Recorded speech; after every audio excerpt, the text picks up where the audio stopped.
200만 원짜리 텐트를 사기 위해 영하의 날씨에 밤을 지새우던 사람들이 이제는 그 텐트를 쓰레기장에 버리고 있습니다. 한때 10조 원을 호령하며 영원할 것 같던 캠핑 제국이 불과 1년 만에 처참하게 무너진 진짜 이유는 무엇일까요? 오늘 그 화려한 거품 속에 감춰졌던 충격적인 내막을 아주 깊게 파헤쳐 보겠습니다. 오늘 이 영상 하나로 여러분은 거품 경제의 탄생과 몰락의 전 과정을 완벽하게 이해하시게 될 겁니다. 여러분은 혹시 3년 전의 토요일 아침을 기억하시나요? 전국의 고속도로는 캠핑짐을 가득 실은 차량들로 마비가 되었고 캠핑장 예약 사이트는 접속조차 불가능했습니다. 도대체 무엇이 우리를 그토록 불편한 자연 속으로 내몰았던 걸까요? 사실 이 거대한 제국의 시작은 우리가 너무나 잘 아는 코로나19라는 거대한 충격이었습니다. 사람들이 밀집된 실내를 피해 타인과 차단된 안전한 우리만의 공간을 찾기 시작하면서 자연은 가장 완벽한 대피처가 되었습니다. 경제학적으로 보면 이건 공간의 격리가 가져온 아주 특수한 수요의 폭발이라고 볼 수 있습니다. 당시 캠핑은 단순한 취미가 아니었습니다. 꽉 막힌 일상에서 벗어날 수 있는 유일한 탈출구였죠. 2020년부터 2022년까지 국내 캠핑 인구는 무려 700만 명을 넘어섰고 시장 규모는 매년 20% 이상 성장하며 10조 원이라는 경이로운 숫자를 기록하게 됩니다. 그런데 여기서 아주 흥미로운 지점이 있습니다. 원래 캠핑은 불편함을 즐기는 문화입니다. 좁은 텐트에서 자고 직접 불을 피워 요리하며 공용 화장실을 써야 하는 번거로움이 본질이죠. 하지만 10조 원의 제국이 형성되는 과정에서 캠핑의 본질은 완전히 뒤바뀌기 시작했습니다. 사람들은 더 이상 불편함을 즐기러 가는 게 아니라 내가 얼마나 멋진 공간을 소유하고 있는지를 보여주기 위해 텐트를 치기 시작한 겁니다. 이때 등장한 단어가 바로 감성 캠핑입니다. 베이지색 텐트와 따뜻한 조명, 그리고 수십만 원짜리 원목 테이블까지. 소셜미디어에는 마치 잡지 화보 같은 캠핑 사진들이 도배되었고 이는 곧바로 강력한 소비의 동력이 되었습니다. 여러분도 기억하실 거예요. 특정 브랜드의 쿨러나 의자를 사기 위해 새벽부터 대형 마트 앞에서 텐트를 치고 기다리던 그 진풍경을 말입니다. 캠핑 장비를 사기 위해 캠핑을 하는 모순적인 상황이 벌어진 거죠. 경제학에서는 이를 배블런 효과라고 부릅니다. 가격이 오를수록 과시욕 때문에 수요가 줄지 않고 오히려 늘어나는 현상입니다. 특히 30대와 40대에게 캠핑 장비는 단순한 도구가 아니라 자신의 경제력을 증명하는 명품 가방 같은 존재가 되었습니다. 당시 인기 있었던 프리미엄 브랜드들의 가격표를 보면 정말 입이 떡 벌어집니다. 거실형 텐트 하나에 200만 원에서 300만 원은 기본이었고 여기에 풀세트를 맞추려면 1000만 원은 우습게 들어갔습니다. 그런데도 매장은 항상 품절이었죠. 심지어 웃돈을 얹어 파는 리셀 시장까지 활성화되었습니다. 텐트 하나에 피가 50만 원 붙었다는 소문이 돌면서 투기 수요까지 몰렸습니다. 제국은 영원할 것만 같았습니다. 기업들은 공장을 풀가동했고 유통사들은 재고를 확보하기 위해 전쟁을 벌였습니다. 하지만 여러분, 모든 거품은 가장 화려할 때 터지기 마련입니다. 실제로 2022년 말부터 시장 분위기는 미묘하게 변하기 시작했습니다. 금리가 가파르게 오르기 시작했고 사람들의 지갑은 무겁게 닫혔습니다. 무엇보다 우리를 가두었던 하늘길이 열렸습니다. 텐트 안에서 덜덜 떨며 수백만 원을 쓰는 것보다 그 돈으로 일본이나 동남아 여행을 가는 게 훨씬 합리적인 선택이 된 것이죠. 수요는 썰물처럼 빠져나갔는데 기업들이 발주한 물량은 뒤늦게 항구에 도착하기 시작했습니다. 10조 원의 제국에 거대한 먹구름이 들이운 순간이었습니다. 과연 이 위기 속에서 수천억 원의 가치를 인정받던 브랜드들은 어떤 선택을 했을까요? 그들이 텐트를 스스로 찢고 시장에서 사라지기로 결정한 진짜 이유는 무엇일까요? 캠핑장에 가면 흔히 보이는 그 비싼 텐트들이 왜 그렇게 비싼지 궁금해하신 적 있으시죠? 사실 하이엔드 마케팅이라는 건 아주 교묘합니다. 이건 단순히 텐트를 파는 게 아니라 그 텐트 안에 앉아있는 나의 특별함을 파는 거예요. 남들이 다 쓰는 흔한 장비가 아니라 전 세계에서 가장 비싸고 구하기 힘든 물건을 가지고 있다는 우월감을 자극하는 거죠. 하지만 여기서 우리가 꼭 짚고 넘어가야 할 오해와 진실이 있습니다. 많은 분이 가격이 비싸면 품질도 그만큼 압도적으로 좋을 거라고 믿으시거든요. 소위 말하는 돈값 한다는 생각이죠. 그런데 과연 그럴까요? 전문가들의 의견은 조금 다릅니다. 물론 프리미엄 브랜드들이 좋은 원단을 쓰고 마감이 깔끔한 건 사실이에요. 하지만 가격이 2배라고 해서 텐트의 내구성이 2배가 되거나 비를 2배 더 잘 막아주는 건 절대 아닙니다. 오히려 특정 고가 브랜드들은 관리하기가 훨씬 까다로워서 조금만 관리를 소홀히 해도 곰팡이가 피거나 원단이 상하기 일쑤거든요. 결국 우리는 실용성보다는 브랜드가 주는 환상에 비용을 지불하고 있었던 셈입니다. 이 환상이 가장 화려하게 꽃피웠던 브랜드가 바로 일본의 스노우피크입니다. 캠핑계의 샤넬이라 불리며 승승장구하던 이 회사는 최근 아주 충격적인 행보를 보였어요. 바로 상장 폐지입니다. 주식시장에서 스스로 물러나겠다는 선언을 한 거죠. 스노우피크의 주가는 한때 4,400엔을 넘나들며 고공행진을 했습니다. 하지만 캠핑 열풍이 식으면서 영업이익이 반토막 났고 주가는 처센데까지 곤두박질 쳤습니다. 여기서 경영진은 결단을 내립니다. 주주들의 눈치를 보며 배당을 주고 당이 실적에 연연하는 대신 회사를 비공개로 전환해서 체질을 바꾸겠다는 거죠. 뱅크 오브 아메리카와 손을 잡고 약 5천억 원 규모의 경영권 매수를 진행한 겁니다. 이 과정을 지켜보던 한 캠퍼의 이야기를 들려드릴게요. 경기도에 사는 40대 가장 김 씨는 2년 전 큰맘 먹고 250만 원짜리 스노우피크 랜드록 텐트를 구매했습니다. 아내에게는 이건 평생 쓰는 자산이다. 나중에 되팔아도 돈이 된다고 설득했죠. 그런데 딱 1년 뒤 김 씨가 중고거래 앱을 열었을 때 그는 눈을 의심했습니다. 자신이 산 것과 똑같은 모델이 미개봉 새 제품임에도 불구하고 150만 원에 올라와 있었거든요. 심지어 중고 제품은 100만 원도 안 되는 가격에 수십 개씩 쌓여 있었습니다. 김 씨는 허탈하게 웃으며 말하더군요. 텐트가 아니라 거품을 샀던 것 같다고요. 이게 지금 10조 원 캠핑 제국이 마주한 현실입니다. 그렇다면 우리는 이제 어떻게 해야 할까요? 무조건 싼 것만 찾아야 할까요? 아닙니다. 똑똑한 소비자가 되기 위한 단계별 실행 가이드를 알려드릴게요. 첫 번째 단계는 목적의 분리입니다. 내가 이 장비를 과시하기 위해 사는지 아니면 정말 편안한 휴식을 위해 사는지 스스로에게 물어봐야 합니다. 두 번째 단계는 감가상각 계산입니다. 이 물건을 1년 뒤에 중고로 팔았을 때 얼마를 돌려받을 수 있을지 냉정하게 따져보세요. 거품이 낀 브랜드는 이 하락폭이 엄청나게 큽니다. 세 번째 단계는 렌탈 서비스 활용입니다. 처음부터 비싼 장비를 사지 말고 몇 번 빌려서 써보며 나에게 맞는 브랜드를 찾는 지혜가 필요합니다. 여기서 여러분이 궁금해하실 질문이 하나 있을 것 같아요. 아니, 기업이 잘 나가다가 왜 갑자기 상장 폐지를 하고 숨어버리는 건가요? 그건 바로 시장의 심판을 피하기 위해서입니다. 상장 기업은 매 분기 실적을 발표해야 하는데 캠핑 시장이 역성장하고 있다는 게 수치로 증명되면 주가는 더 떨어질 수밖에 없거든요. 그래서 아예 시장 밖으로 나가서 다시 기회를 엿보겠다는 전략인 거죠. 이건 캠핑 시장이 단순히 위기를 겪는 수준을 넘어 구조적인 변화가 일어나고 있다는 강력한 신호입니다. 그런데 여러분, 진짜 무서운 건 텐트 가격이 떨어지는 게 아닙니다. 진짜 위기는 지금부터 시작이거든요. 텐트를 찢고 도망친 사람들이 향한 곳이 어디인지, 그리고 그들이 버리고 간 장비들이 어떻게 우리 경제의 발목을 잡고 있는지 아시나요? 10조 원의 거대한 제국에 균열이 가기 시작한 근본적인 원인은 경제학에서 말하는 채찍 효과 때문입니다. 이 현상을 아주 쉽게 설명하자면요. 여러분이 낚시를 할 때 낚싯대를 살짝만 흔들어도 그 끝에 달린 찌는 엄청나게 크게 휘청이는 것과 같습니다. 캠핑장에서 손님들이 텐트 10개를 찾으면 소매점 사장님은 혹시 모를 품절을 대비해 20개를 주문하고요. 도매상은 50개를, 그리고 공장은 100개를 찍어내게 됩니다. 문제는 소비자들이 마음을 돌려 10개가 아니라 5개만 사기로 하는 순간 발생합니다. 공장에 쌓인 100개의 텐트는 순식간에 기업의 목을 조르는 거대한 빚더미로 변해버리는 것이죠. 여기서 사람들이 흔히 하는 오해가 있습니다. 재고도 결국 자산이니까 가지고 있으면 언젠가 돈이 될 거라고 생각하는 거죠. 하지만 이건 정말 위험한 착각입니다. 캠핑 장비는 유행에 극도로 민감하거든요. 작년에 유행했던 베이지색 감성 텐트가 올해는 촌스러운 구식 취급을 받는 게 이 바닥의 생리입니다. 게다가 그 거대한 텐트 수만 개를 보관하기 위해 들어가는 물류 창고 비용과 보험료, 그리고 시간이 지날수록 떨어지는 상품 가치를 생각하면 재고는 자산이 아니라 하루하루 피를 말리는 비용일 뿐입니다. 실제로 한때 잘 나가던 중소 캠핑 브랜드들의 재고 자산 회전율을 살펴보면 상황이 얼마나 심각한지 알 수 있습니다. 회전율이 높을수록 물건이 빨리 팔린다는 뜻인데 2021년에는 5회 이상을 기록하던 기업들이 최근에는 1회 미만으로 떨어지는 참담한 결과를 보여주고 있거든요. 한 중견 캠핑 브랜드 사장님의 이야기를 들려드릴게요. 2년 전만 해도 이 회사는 공장을 24시간 돌려도 주문을 감당하지 못했습니다. 사장님은 더 큰 물류 창고를 빌리고 신제품 라인업을 대폭 늘렸죠. 하지만 2023년 초부터 주문이 뚝 끊겼습니다. 창고에는 팔리지 않은 텐트가 5만 동 넘게 쌓였고 한 달 창고료만 수천만 원씩 빠져나갔습니다. 결국 이 사장님은 브랜드 가치를 지키기 위해 끝까지 버텼지만 몰려오는 어음을 막지 못해 부도 위기에 처했습니다. 텐트를 하나라도 더 팔기 위해 눈물을 머금고 70% 할인을 시작했지만 이미 시장은 차갑게 식어버린 뒤였습니다. 그렇다면 우리는 어떻게 이런 거품의 붕괴를 미리 알 수 있을까요?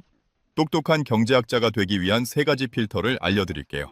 첫 번째는 재무제표상의 재고자산 급증 여부입니다. 매출은 정체되는데 재고만 늘어난다면 그건 폭풍전야라고 보시면 됩니다. 두 번째는 파격적인 할인의 빈도입니다. 프리미엄 브랜드가 평소에 하지 않던 덤핑 판매를 시작한다면 그건 현금이 급하다는 강력한 신호입니다. 세 번째는 중고 시장의 매물 적체 현상입니다.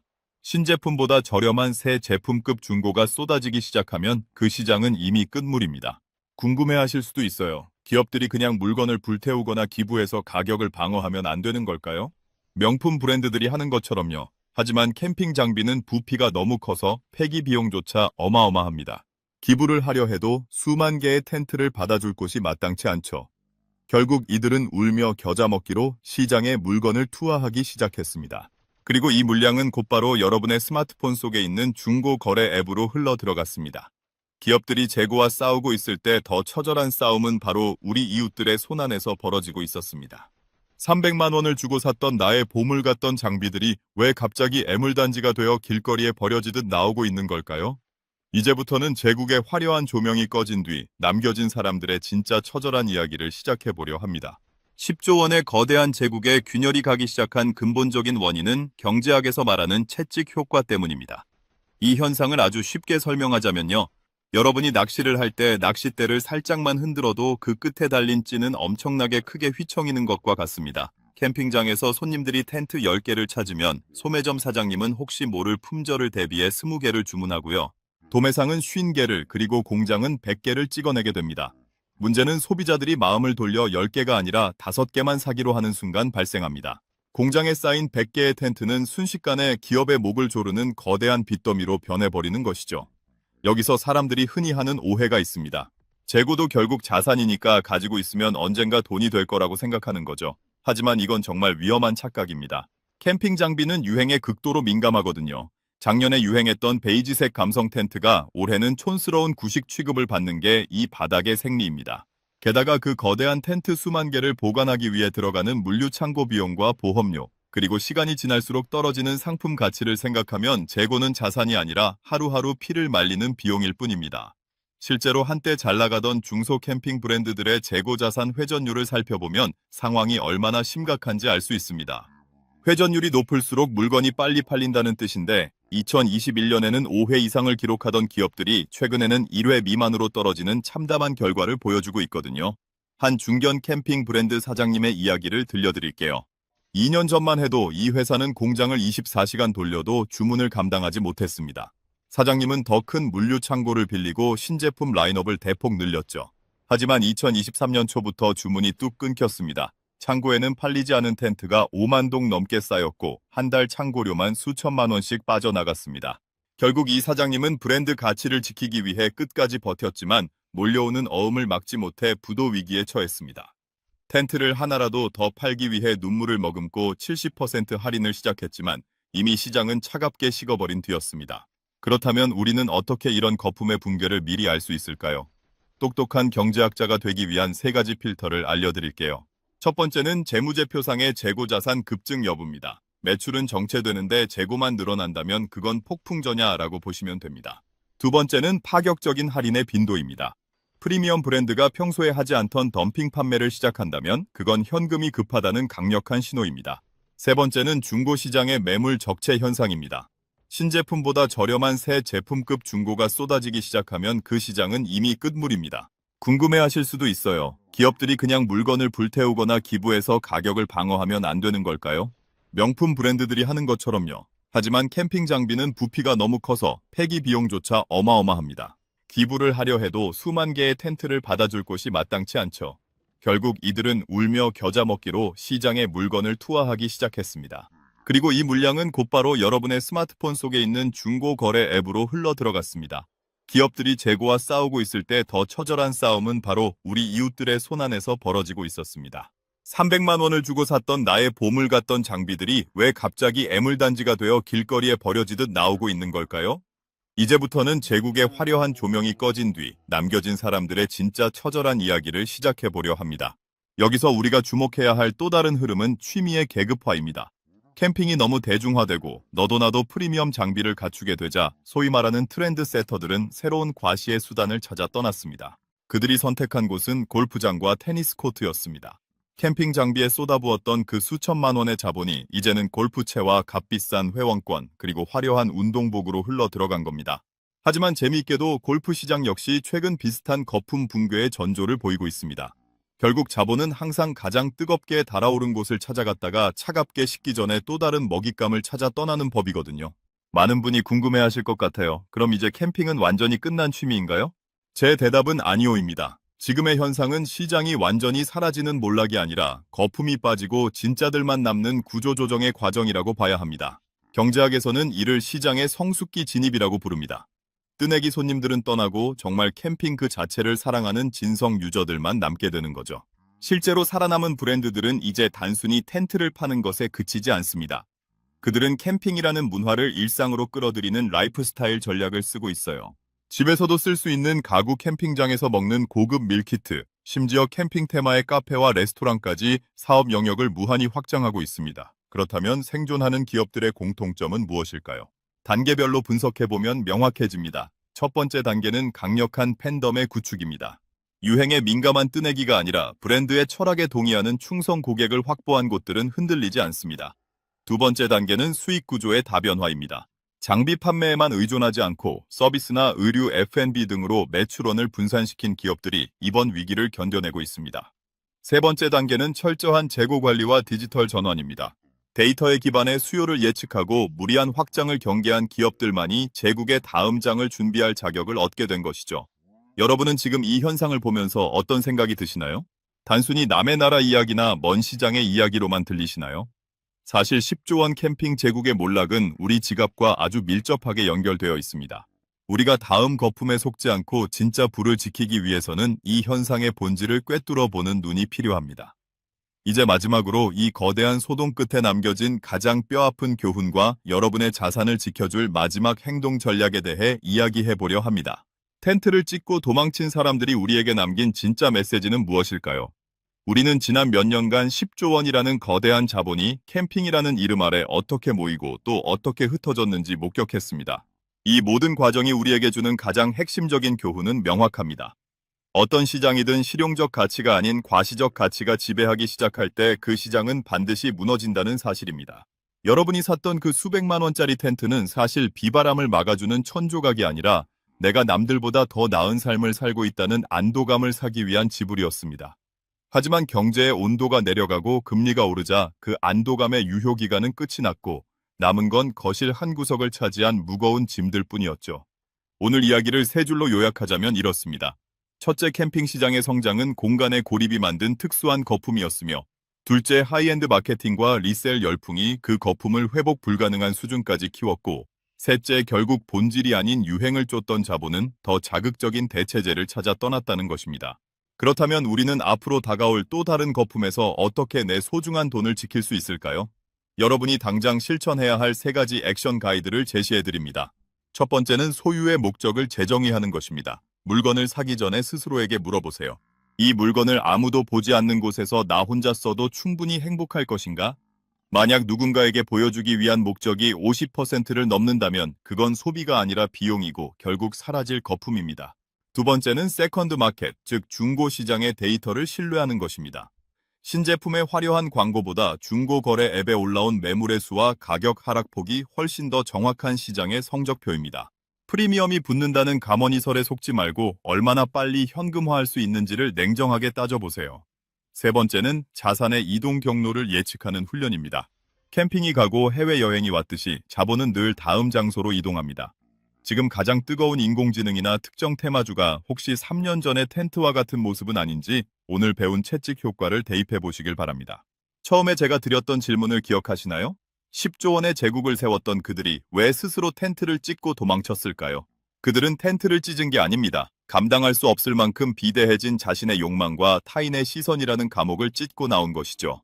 진정한 부는 남들에게 보여주는 화려한 장비에서 나오는 게 아니라 유행에 흔들리지 않는 나만의 단단한 경제적 기준에서 나옵니다. 오늘 영상이 여러분의 경제적 안목을 넓히는 데 도움이 되셨다면 구독과 좋아요 부탁드립니다. 여러분의 소중한 경험이나 지금 고민하고 있는 소비가 있다면 댓글로 남겨주세요. 제가 직접 읽고 함께 고민해 보겠습니다. 다음 영상에서는 캠핑 제국을 떠난 10조 원의 자본이 지금 새롭게 둥지를 틀고 있는 의외의 시장에 대해 아주 자세히 다뤄보겠습니다. 거품이 거친 자리에 피어나는 진짜 기회를 놓치지 마세요. 똑똑한 경제학이었습니다. 감사합니다.